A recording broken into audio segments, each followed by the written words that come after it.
Hey everyone, welcome to our last webinar. Oh my gosh, it's been such a journey. I'm so glad that you guys made it.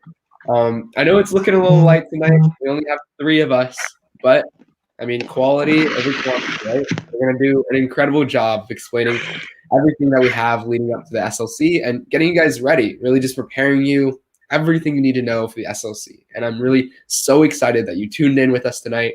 And I hope that all of you can leave here learning something incredible, learning something important.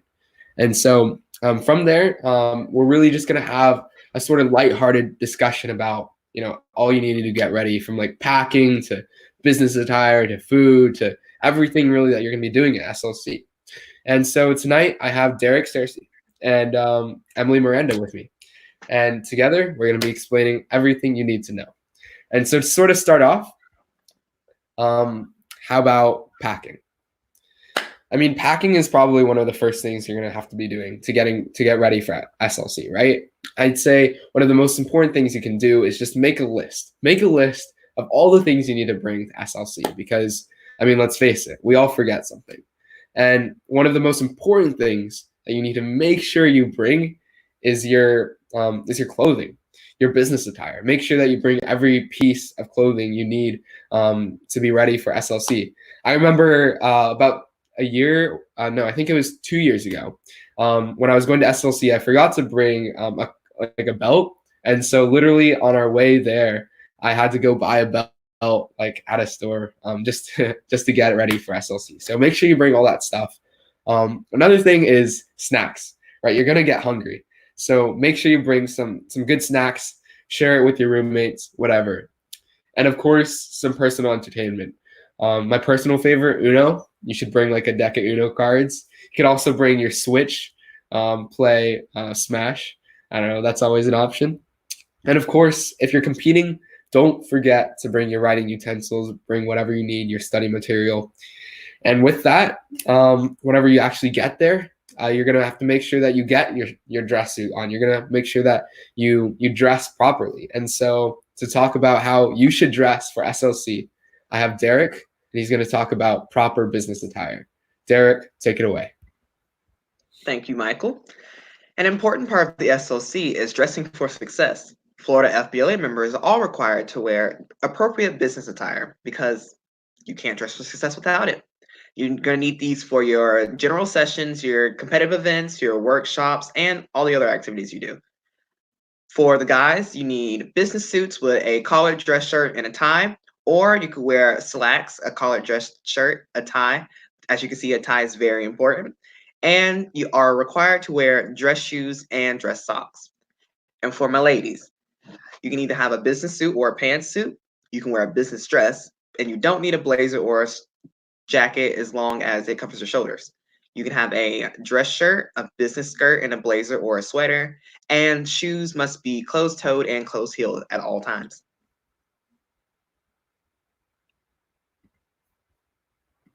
All right. Thank you so much, Derek. That was an amazing description of really everything you need to know about business attire. It's honestly pretty simple. Just make sure that you stick to it because if you don't, you're going to get called out. And so from there, we're going to move on to food.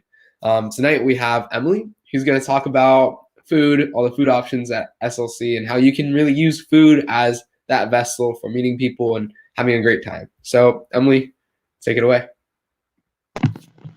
While SLC is a fantastic experience to network with other members and increases your own personal network, it is also an incredible experience to just spend time with friends.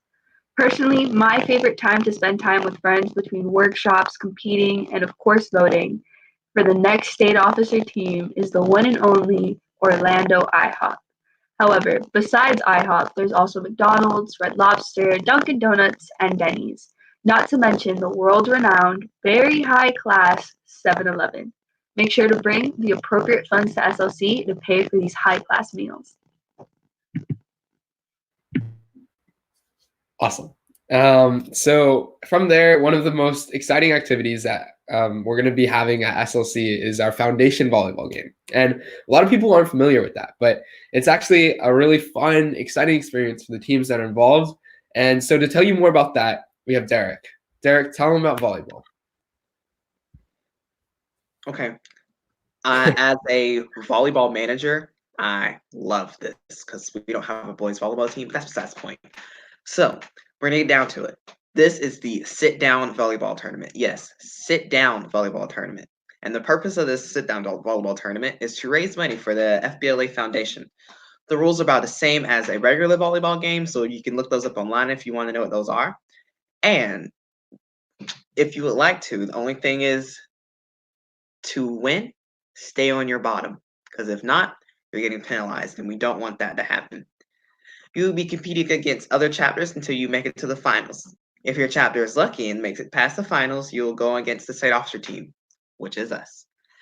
The winners of the entire tournament win a very large trophy. But just remember, don't take it too seriously. And this is just another way for you to network with other chapters and just have fun.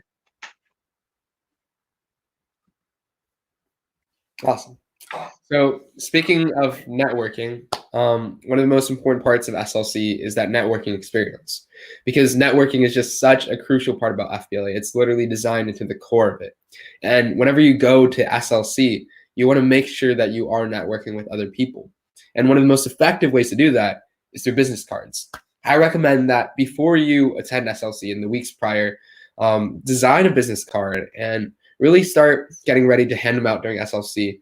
One of the greatest tips that someone told me is that whenever you do meet someone and someone gives you a business card, you can write down that situation, what was happening in that moment, and that way you can remember it. And so in the future, whenever you're actually contacting this person and building that network of people that you know, you can reference that situation where you initially met them and form that bond, that connection.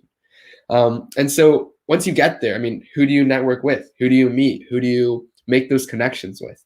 And I'd say that primarily you can make those connections with us, the state officers, because, I mean, let's face it, this might be the last time that you get to see us. And I really, really highly encourage you guys to find us and to talk to us about our experience in FBLA, because we have this really unique outlook of the ins and outs of FBLA as an organization, our experience as a state officer, and we're all extremely willing to talk about our experience and to really guide you or help you in any way that you want.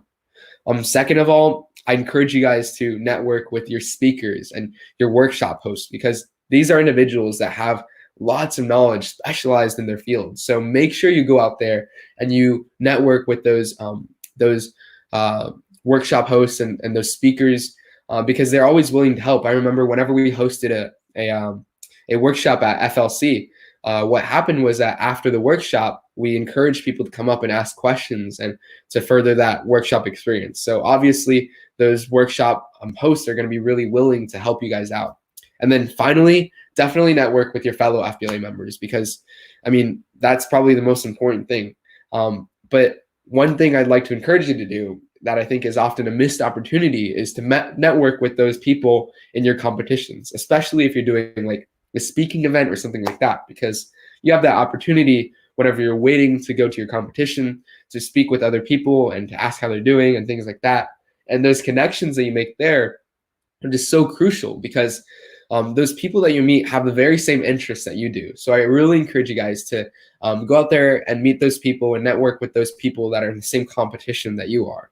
And additionally, you'll have the opportunity to meet and network with people at mixers, at theme parks, and really just at the SLC in general. So make sure you take that opportunity and go and meet some people and develop that network of connections. I mean, of course, networking is one of the most important parts of FBLA, and so you cannot miss out on it. And so with that, I'd like to bring it off to Emily as she talks about campaigning in SLC and the booths and really all that has to do with campaigning and the state officers. Emily, take it away. Campaigning is a very important aspect of the State Leadership Conference. This is a time where you candidates for state officers get to meet your fellow state members and voting delegates to get to know and understand each other. Candidates, a few little things to remember. Have samples from your booth and your speech to get pre-approved during the state officer screening. It is so important to not pre-campaign. If you're caught pre-campaigning prior to campaigning date, you risk being disqualified. Make sure to follow the line rule at your booth and keep your eyes peeled for the times of candidate meetings and your state officer screening time. Campaigning day is the day where candidates set up booths with their ideas, flyers, knickknacks, boards, and ribbons.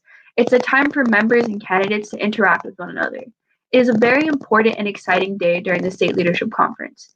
Members, remember, going to the campaign booths is a wonderful experience. You get to meet the candidates and network with other members. You have the opportunity to gain insight about the year that's to come. Ask questions that you've been thinking, really explore their platforms and what they wish to accomplish. Remember, these are your potential state officers next year. The most important part of campaigning is to relax and have fun. This is really an experience for both candidate and officer and members. Awesome. Thank you so much, Emily. I think that was a really great description of really the whole process of campaigning. I mean, it's a really unique experience, and I think FBLA does an incredible job of making sure that you guys as members and also those future candidates have an incredible experience and can learn so much from it. And so with that, I know it was a little short today. There were just 3 of us, but I'd like to thank all of you for coming, and I hope that all of you learned something today. And so now I'd like to open it up for a Q&A session. And it looks like we don't have any questions. And so with that, I'd just like to end it off by saying, make sure that you don't forget this Saturday, we have our statewide environmental cleanup where we're partnering with Keep Florida Beautiful. And we hope that together across the state, all of us can work together to make an enormous impact. And so, of course, as our last webinar, thank you guys so much for coming and watching, especially if you've been watching since the very beginning. And I hope that all of you have really learned and garnered something really important from this. So thank you all so much. And with that, I'd like to bring everyone back and, wish a final goodbye. Bye. We'll see you at SLC.